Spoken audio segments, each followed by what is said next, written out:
अजीत पवार के पार्थिव शरीर को आज बारामती में अंतिम संस्कार यहां पर किया जाएगा। सुबह 11 बजे विद्या प्रतिष्ठान में उनके पार्थिव शरीर का अंतिम संस्कार होगा। कल विमान हादसे में उनकी मौत हो गई थी, जिसके बाद पूरे देश में शोक का माहौल है। सुबह सबसे पहले अजीत पवार के पार्थिव शरीर को काठेबाड़ी स्थित उनके घर पर ले जाया जाएगा। परिवार और करीबी यहाँ उनको श्रद्धांजलि देंगे, अंतिम दर्शन देखिए किए जाएंगे और इसके बाद अजीत पवार के पार्थिव शरीर को गदिमा सभागृह लाया जाएगा, जहां पर आम लोगों के लिए अंतिम दर्शन की व्यवस्था की गई है। समर्थकों और स्थानीय लोगों को कुछ वक्त के लिए अपने नेता को आखिरी बार देखने का अवसर मिलेगा। गदिमा सभागृह से पार्थिव शरीर को विद्या प्रतिष्ठान पहुंचाया जाएगा और यहीं पर आज सुबह 11 बजे अंतिम संस्कार किया जाएगा। जो जानकारी सामने आ रही है उसके मुताबिक केंद्रीय गृह मंत्री अमित शाह भी आज बारामती जाएंगे, अजीत पवार के अंतिम दर्शन करेंगे, उन्हें श्रद्धांजलि देंगे और अंतिम संस्कार में शामिल होंगे। पूरा बारामती आज अपने नेता को विदाई देने की तैयारी में है। हादसे में हुई अचानक मौत ने परिवार समेत उनके समर्थकों को गहरे दुख में डाल दिया है। लैंडिंग के वक्त ये हादसा यहाँ पर होता है और इस प्लेन क्रैश में अजीत पवार का निधन, जैसे ही ये खबर निकलकर सामने आई, एक अलग ही माहौल बन गया, जहाँ हर कोई सदमे में था, शोकग्रस्त था और आज अंतिम संस्कार यहाँ पर होना है। अजीत पवार के पार्थिव शरीर का अंतिम संस्कार जो है वो आज किया जाएगा।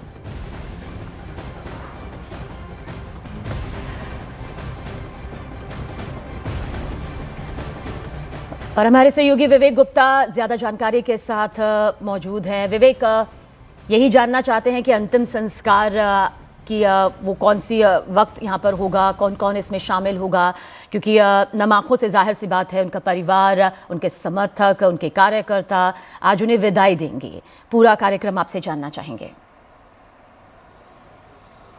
देखिए समीना, इस समय हम जो मौजूद हैं वो गवर्नमेंट हॉस्पिटल बारामती में है और बारामती में ही यहाँ पर अजीत पवार जी का जो शव है वहाँ पर रखा गया है और जो शेड्यूल जो पता चल रहा है कि यहाँ से उनका पार्थिव जो शरीर है उनके गांव काठेवाड़ी में ले जाया जाएगा, जहाँ पर उनका घर है।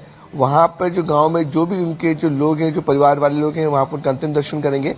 उसके बाद वापस उनका जो शव है वो विद्या प्रतिष्ठान में रखा जाएगा, जहाँ पर कल शाम में रखा गया था। वहां पर लाखों की संख्या में जो उनको आखिरी दर्शन करने आ रहे हैं वहां पे जो मौजूद रहेंगे वहां पर। लेकिन अभी हम आपको एक तस्वीर दिखाने जाएंगे। यहाँ पे देखिए किस तरीके से जो पूरी तैयारियां हो चुकी हैं। ये गवर्नमेंट हॉस्पिटल का शवगृह है और शवगृह में अगर मैं आपको दिखाना चाहूंगा कि देखिए जो अब सामने जो गाड़ी दिख रही है जो फूलों से सजी गई है, उस पे ही जो उनका पूरा शव यात्रा निकलेगा और अजीत पवार की जो बॉडी है वो इसी वैन में निकलकर सबसे पहले उनके गांव काठेवाड़ी जाएगी। वहां पर अंतिम दर्शन उनकी बॉडी को रखा जाएगा। फिर काठेवाड़ी के बाद उनका जो पार्थिव शरीर है वो बारामती के विद्या प्रतिष्ठान, जहां पे कल शाम को उनकी बॉडी रखी गई थी, जहां पर आखिरी दर्शन के लिए लाखों कार्यकर्ता पुणे, पिंपरी चिंचवड़ और बारामती से वहां से लोग आए थे। तो अब जो है जो शेड्यूल बताया जा रहा है कि कुछ देर बाद उनका जो पार्थिव खरं तर विश्वास बसत नाहीत की दादा आपल्यामध्ये नाही आहेत आणि दादांची शिस्त, दादांची टापटीप, दादा। तो देखिए आज बारामती में अंतिम संस्कार है, शोक में पूरा देश है। महाराष्ट्र के डिप्टी सीएम अजीत पवार का विमान जिस तरह से हादसे का शिकार हुआ और उसके बाद उनके निधन की वो दुखद खबर निकलकर सामने आई, उसके बाद पूरा परिवार, उनके समर्थक, उनके कार्यकर्ता सदमे में हैं और साथ ही आज नम आंखों से उन्हें विदाई दी जाएगी।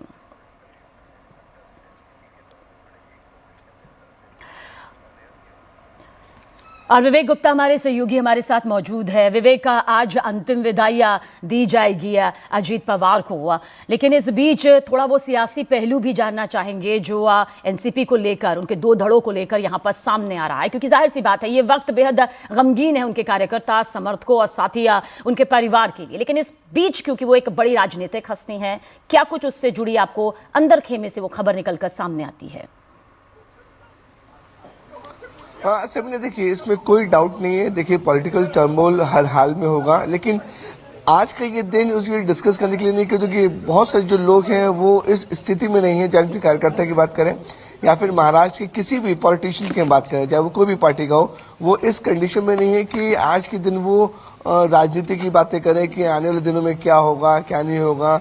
एनसीपी गुट के जो शरद पवार गुट है, अजित पवार जो गुट है, उसमें मर्ज होंगे नहीं होंगे, तो इस मुद्दे पे आज तो लोग अवॉइड कर रहे हैं बात करने से। लेकिन देखिए, ये तो तय है कि पॉलिटिकल टर्मोइल महाराष्ट्र में आने वाले दिनों से 15 दिनों में जरूर होगा। सवाल ये खड़ा हो रहा है कि आखिरकार एनसीपी का अब प्रमुख कौन होगा, एनसीपी अजित पवार गुट को लीड कौन करेगा।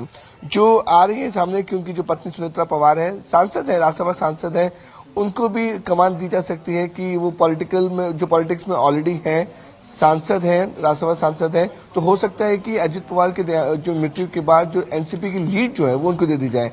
अब ये भी खबरें आ रही है कि क्या शरद पवार और सुप्रिया सुले के साथ सुनेत्रा पवार और उनके बेटे पार्थ पवार और जय पवार साथ में मर्ज होंगे या नहीं होंगे, इसको लिए भी काफी ज्यादा सवाल खड़े हो रहा है। अब देखिए, महायुति में 3 पार्टी है महाराष्ट्र में, बीजेपी, शिवसेना एकनाथ शिंदे की और अजित पवार गुट की एनसीपी। अब एनसीपी के प्रमुख जो अजित पवार जी के देहांत के बाद अब सवाल खड़े हो रहे हैं कि क्या एनसीपी महायुति में रहेगी या नहीं जी। विवेक, ये सारे सवाल जिनके जवाब तो जाहिर सी बात है आने वाले सियासी भविष्य के वक्त में यकीनन मिल जाएंगे, लेकिन नितिन नवीन को लेकर और साथ ही अमित शाह को लेकर क्या सटीक जानकारी, कब तक वो पहुंचेंगे और किस तरह से अंतिम संस्कार में शामिल होंगे और साथ ही अंतिम दर्शन करने आएंगे। सभी ने देखिए, जो जानकारी हमें मिल रही है कि आज सुबह 11 बजे विद्या प्रतिष्ठान जो बारामती का एक बड़ा ग्राउंड है, वहां पर अजित पवार जी का अंतिम संस्कार किया जाएगा। तो अनुमान बताया जा रहा है कि जो टाइमिंग की जानकारी मिल रही है कि 10 बजे के आसपास जितने भी बीजेपी के बड़े नेता हैं या फिर जितने पॉलिटिकल पार्टी के जो बड़े नेता है वो सब 10 साढ़े 9 के 10 बजे के बाद वहां पर पहुंचेंगे। ठाकरे फैमिलीज लेट नाइट यहाँ पर पहुंच चुके हैं, इसमें उद्धव ठाकरे, आदित्य ठाकरे हैं, पवार फैमिलीज ऑलरेडी बारामती में हैं और बीजेपी के जो सभी बड़े नेता पुणे में रुके हुए हैं, क्योंकि पुणे से बारामती जो डिस्टेंस है वो आधे से पौन घंटे का रास्ता है बाई एयर। तो देवेंद्र फडणवीस, एकनाथ शिंदे वो भी वहां रुके हैं और प्रोटोकॉल के तहत अभी देवेंद्र फडणवीस और एकनाथ शिंदे पुणे में, क्योंकि वहां पर गृह मंत्री अमित शाह के जो शेड्यूल है वो 9:30 से 10 के बीच में आने का समय है, तो उनके साथ ही सभी लोग बारामती आएंगे और बीजेपी अध्यक्ष नितिन नवीन भी उसी समय के दौरान पुणे में लैंड होंगे और पुणे में लैंड होने के बाद चॉपर से बारामती आएंगे। तो लगभग 10:30 के आसपास या 10 बजे के आसपास जितने भी बीजेपी के बड़े नेता हैं या फिर सभी पार्टी के जो बड़े नेता हैं वो अंतिम दर्शन के लिए बारामती पहुंच रहे हैं। सबीना, हमारे सहयोगी विवेक गुप्ता पूरी जानकारी यहाँ पर दे रहे हैं कि आज अजीत पवार का जो अंतिम संस्कार है, अंतिम दर्शन है, वो किस तरह से आज एक बड़ी तस्वीर के जरिए सामने आएंगे, क्योंकि विमान हादसा होता है और उसमें अजीत पवार को यहाँ पर खोना एक बड़ी क्षति उनकी पार्टी के लिए, उनके समर्थकों के लिए, उनके कार्यकर्ताओं के लिए, उनके परिवार के लिए और जाहिर सी बात है महाराष्ट्र की राजनीति में की वो कद्दावर शख्सियत। विवेक, नज़र बनाए रखिएगा, आगे भी पूरी जानकारी के लिए आपकी तरफ रुख करते रहेंगे। और देखिए, अजीत पवार की हादसे में, प्लेन हादसे में जिस तरह से निधन हुआ है उसके बाद पूरे देश में शोक है। बारामती में उनके घर के बाहर देर रात भारी भीड़ देखी गई, जिससे उनके लोगों के बीच काफ़ी लोकप्रिय होने का अंदाज़ा लगाया जा सकता है। परिवार के सदस्य ही नहीं, उनकी पार्टी के नेता और दूसरी पार्टियों के कई नेता भी उन्हें याद करते हुए रोते नजर आए। सीएम देवेंद्र फडणवीस और डिप्टी सीएम एकनाथ शिंदे भी बारामती में उनके घर पहुंचे और परिवार को सांत्वना देते दिखे। पूरे इलाके में माहौल बेहद गमगीन है। हादसे के बाद लगातार लोग उनके घर पहुंच रहे हैं और अपना दुख जाहिर कर रहे हैं। बारामती में जिस तरह रात भर ये भीड़ उमड़ती रही, जिसकी तस्वीर भी इस वक्त आपके सामने है, उससे साफ है कि अजीत पवार को यहाँ की जनता कितना मानती थी। हालांकि उन्हें सियासत में दादा भी कहा जाता था, दादा यानी कि एक बड़े भाई की तरह सम्मान देना। हादसे के बाद से ही राजनीतिक जगत में भी गहरा दुख है, शोक है, जो नेताओं की मौजूदगी और उनके आंसुओं में साफ दिखाई दे रहा है। हमें अभी नहीं लगता कि हमने नेता को खोया है, असल में हमने हमारे दादा को खोया है। वो दादा जो विपक्ष में रहते हुए भी हमारी बात सुनते थे। कभी हमने फोन किया और अगर मान लीजिए कि उन्होंने फोन नहीं उठाया, जो हमसे कॉल बैक करके बात कर सकते थे, जिन्हें हम हक से बोल सकते थे कि दादा ये नहीं पट लो तुमसे, और दादा सुन लेते थे, दादा सुनते थे हमारी। दादा हरदम हर बार नहीं अभी जल्दी है, अभी जल्दी है, इतनी जल्दी निकलने की भी इतनी जल्दी वो करेंगे, सोचा नहीं था कभी। देखिए, बारामती में हुए विमान हादसे में महाराष्ट्र के डिप्टी सीएम अजीत पवार का निधन हो गया। हादसे से जुड़ा एक और सीसीटीवी वीडियो सामने आया है। इसमें पहले से भी कल एक सीसीटीवी फुटेज देखिए सामने आया था, जिसमें दिखा था कि कैसे विमान हादसे का शिकार हुआ था। हादसे के बाद आग का गुब्बार उठा था। मौके की वो तस्वीर भी आप तक पहुंची थी। लेकिन ये भी एक और सीसीटीवी वीडियो सामने आया है, जिसमें आप देख सकते हैं कि कैसे ये विमान सीधा नीचे की तरफ हादसे का शिकार होते हुए अपना बैलेंस, संतुलन खोते हुए गिरता है उस तेज रफ्तार के साथ। और इसी विमान में महाराष्ट्र के डिप्टी सीएम अजीत पवार मौजूद थे और इस हादसे में उनका निधन हुआ। आज अंतिम संस्कार है। सियासत की दिग्गज हस्तियां उन्हें नम आंखों से विदाई दे रही हैं। उनके कार्यकर्ता, समर्थक, परिवार, उनसे जुड़े हुए वो रिश्ते जो भले ही निजी हो या फिर सियासी हो, आज हर कोई गमगीन है। अचानक से ये हादसा हुआ और देखिए किस तरह से ये वो विमान है जो आपको इस वक्त लाल रंग के सर्कल में नजर आ रहा है। और इसी विमान में मौजूद थे अजीत पवार जब ये हादसा होता है। और देखिए कैसे विमान क्रैश का ये नया सीसीटीवी वीडियो ये बताने के लिए काफ़ी है कि संतुलन पूरी तरह से बिगड़ता है और सीधे सीधे ये विमान नीचे की तरफ आता है और तभी धुएं का वो काला गुब्बार नज़र आता है जो हर किसी के रोंगटे खड़े कर देता है। और जब जानकारी हाथ लगती है तो मालूम चलता है कि ये वही विमान था जिसमें मौजूद थे महाराष्ट्र के डिप्टी सीएम अजीत पवार। और देखिए, बारामती प्लेन क्रैश को लेकर बड़ी जानकारी भी सामने आई है। केंद्रीय मंत्री राम मोहन नायडू ने बताया कि पहली बार जब पायलट ने बारामती में लैंड करने की कोशिश की तब विजिबिलिटी बेहद कम थी और पायलट रनवे नहीं देख पा रहा था। इसके बाद पायलट ने एटीसी से बात करके रनवे के आसपास चक्कर लगाए। दूसरी बार जब उन्होंने लैंडिंग की कोशिश की तब पायलट ने बताया कि रनवे दिखाई दे रहा है, जिसके बाद उन्हें इजाज़त दी गई और फिर ये हादसा हो गया। मंत्री ने कहा कि वो खुद परिवार से मिलकर संवेदना दे चुके हैं और जांच डीजी AIB और DGCA की टीम यहां पर कर रही है। और ये मौके की तस्वीर भी देखिए, ये बताने के लिए काफ़ी रही कि किस तरह से बेहद खौफनाक, दर्दनाक ये हादसा यहां पर हुआ, जिसमें डिप्टी सीएम अजीत पवार को खोना पड़ा। उनके निधन की ये खबर एक बड़े सियासी तूफान की तरह सामने आई। ये दो तस्वीरें, पहली तस्वीर वो वीडियो सीसीटीवी फुटेज जिसमें आप देख सकते हैं कि इसी विमान में अजीत पवार मौजूद थे जब ये हादसे का शिकार होता है। First time the pilot wanted to land at Baramati, there was a visibility problem in the sense he was not able to sight the runway. So once that happened, he has communicated to the ATC and the ATC also suggested to go around.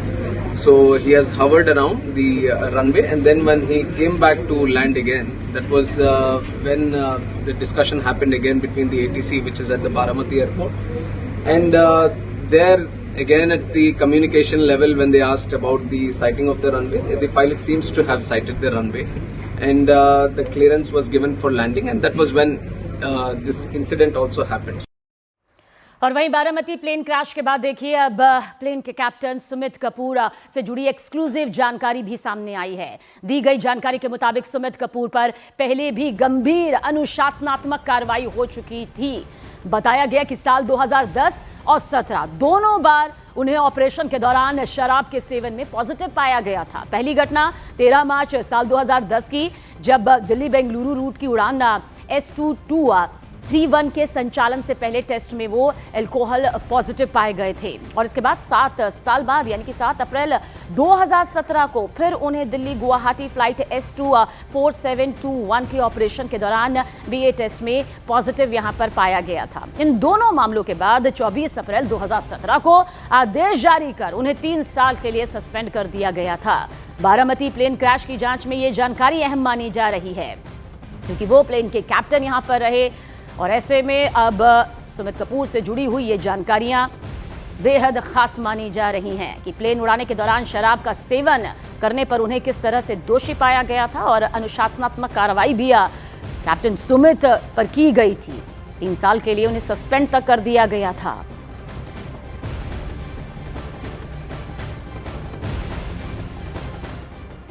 पूरा देश दर्द और शोक में डूबा है, लेकिन घटना पर राजनीति भी तेज हो गई है। पश्चिम बंगाल की सीएम ममता बनर्जी ने इस विमान हादसे को लेकर बड़ा दावा किया है। ममता बनर्जी ने कहा कि अजीत पवार बीजेपी से अलग होने वाले थे और इसी वजह से हादसे पर साजिश का शक पैदा होता है। उन्होंने मांग की कि इस पूरी घटना की जांच सुप्रीम कोर्ट से कराई जाए, क्योंकि उन्हें केंद्रीय एजेंसियों पर भरोसा नहीं है।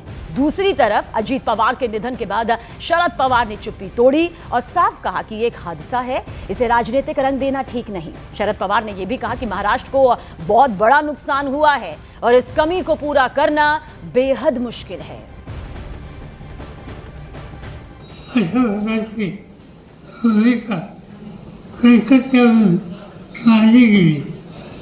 याचा राजकारणाला नाही हा निवड अपघात आहे. त्याच्या यातना महाराष्ट्राला आम्हा सगळ्यांना सतत उभा करून इथं राजकारण आणू नये एवढं सांगायचं. I am very much shocked and saddened to hear the message of Ajit Pawar, Deputy Chief Minister. He died today morning in a plane crash. I am really shocked to see the news. There is no safety and security of the people of this country. Even the political leaders, I do not know what is the fate of the opposition political parties, but he was very much with the ruling party. But before 2 days ago, I came to know that from social network that somebody from other party, they gave a statement that Ajit Pawar is willing to leave the BJP. And now what happened today, I need proper investigation under the supervision of Supreme Court. Only we have the trust on Supreme Court, no other agency. All the agencies are being totally purchased. And really it's a great loss for the country. तो एक तरफ पूरे राजकीय सम्मान के साथ अजीत पवार का अंतिम संस्कार किया जाएगा, तो वहीं दूसरी तरफ अजीत पवार के निधन पर अभी से सियासत भी शुरू हो गई। शुरुआत की ममता बनर्जी ने, पश्चिम बंगाल की मुख्यमंत्री ने, और फिर समाजवादी पार्टी और आम आदमी के नेताओं ने, जी हां, आम आदमी पार्टी के नेताओं ने भी अजीत पवार की मौत के पीछे सियासी साजिश का आरोप लगा दिया।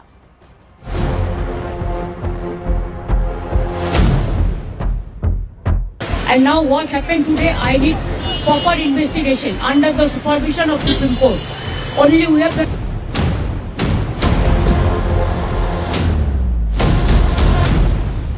अब ये तो इंक्वायरी के बाद ही कुछ पता चलेगा कि क्या मसला था, क्या सिर्फ एक्सीडेंट था या कोई साजिश थी।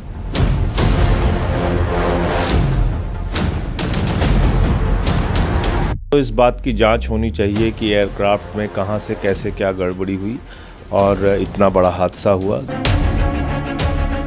अजीत पवार के निधन के बाद उनके साथ हुए हादसे की जांच की मांग तेज हो चुकी है। विपक्ष के कई नेता उंगली उठा रहे हैं। उन्हें शक है कि अजीत पवार का निधन सियासी साजिश का हिस्सा था। उन्होंने खुलकर बयान भी देने शुरू कर दिए। शुरुआत ममता बनर्जी ने की और अजीत पवार के हादसे में हुए निधन पर यह दावा करते हुए सवाल उठाया कि वो बीजेपी का साथ छोड़ने का मन बना रहे थे। 2 days ago, I came to know that from social network that somebody from other party, they gave a statement that Ajit Pawar is willing to leave the BJP. And now what happened today, I need proper investigation under the supervision of Supreme Court. Only we have the trust on Supreme Court, no other agency. All the agencies are being totally purchased. And really it's a great loss for the country. ममता ने supreme court से अजीत पवार के विमान हादसे की जांच की मांग की, तो समाजवादी पार्टी के नेता एसटी हसन ने भी कुछ ऐसा ही बयान दिया। आम आदमी पार्टी के सुर भी समाजवादी पार्टी के नेता और बंगाल की मुख्यमंत्री से मिलते जुलते दिखे। बहुत ही दुखद समाचार आज सुबह हम लोगों को मिला। देश का एक बड़ा नेता हम सबको छोड़ के चला गया, इस दुनिया से ही चला गया। अजीत पवार जी देश के ही बड़े नेता नहीं थे। उनका खास तौर से महाराष्ट्र में सारी राजनीति के एक्सेल थे, धुरी थे। उनका फॉलोइंग पूरे महाराष्ट्र के अंदर थी। उनके निधन से हमारे देश को बहुत बड़ा नुकसान पहुंचा है। हम अल्लाह पाक से दुआ करते हैं कि उनके परिवार वालों को सब्र जमील अता फरमाए। जब भी कोई हादसा होता है या कोई एक्सीडेंट होता है तो एक एंगल ये भी देखा जाता है कि किसी ने कराया तो नहीं है, कोई साजिश तो नहीं है। अब ये तो इंक्वायरी के बाद ही कुछ पता चलेगा कि क्या मसला था, क्या सिर्फ एक्सीडेंट था या कोई साजिश थी। सबसे पहले तो इस बात की जांच होनी चाहिए कि एयरक्राफ्ट में कहां से कैसे क्या गड़बड़ी हुई और इतना बड़ा हादसा हुआ। दूसरी बात, निश्चित रूप से बहुत ही दुखद घटना है। मैं अजीत पवार जी को अपनी श्रद्धांजलि अर्पित करता हूं और ईश्वर से प्रार्थना करता हूं कि उनके परिवार पर जो ये अपार कष्ट आया है उसको प्रभु सहन करने की शक्ति दे। लेकिन इसकी जांच होनी चाहिए। यानी अजीत पवार का निधन होते ही सियासी पारा भी चढ़ा। विपक्ष ने हादसे के पीछे सियासी षड्यंत्र की आशंका जतानी शुरू की, जिसमें सबसे आगे थी ममता बनर्जी, जिन्होंने हादसे का सियासी कनेक्शन जोड़ने में 24 घंटे का भी वक्त नहीं लिया। और जब सवाल उठने लगे तो बीजेपी के नेताओं ने जवाब भी दिया।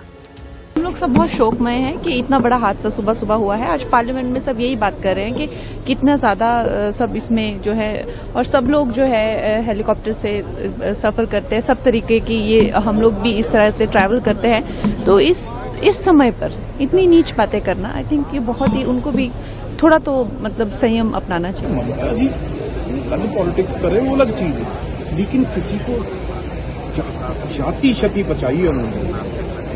पहली बात तो ये निंदनीय और शर्मनाक बात है। दूसरी, अगर फिर भी उन्होंने ये आग लगानी थी 4 दिन बाद में लगा देते। आज उनका संस्कार, कल को उनकी क्रिया भोग जो भी होगा। आज आपने किस चीज के, उनको परिवार को भी आपने किस शक में डाल दिया, किस उनके चाहने वाले लोगों में कैसी आपने आग लगा दी है।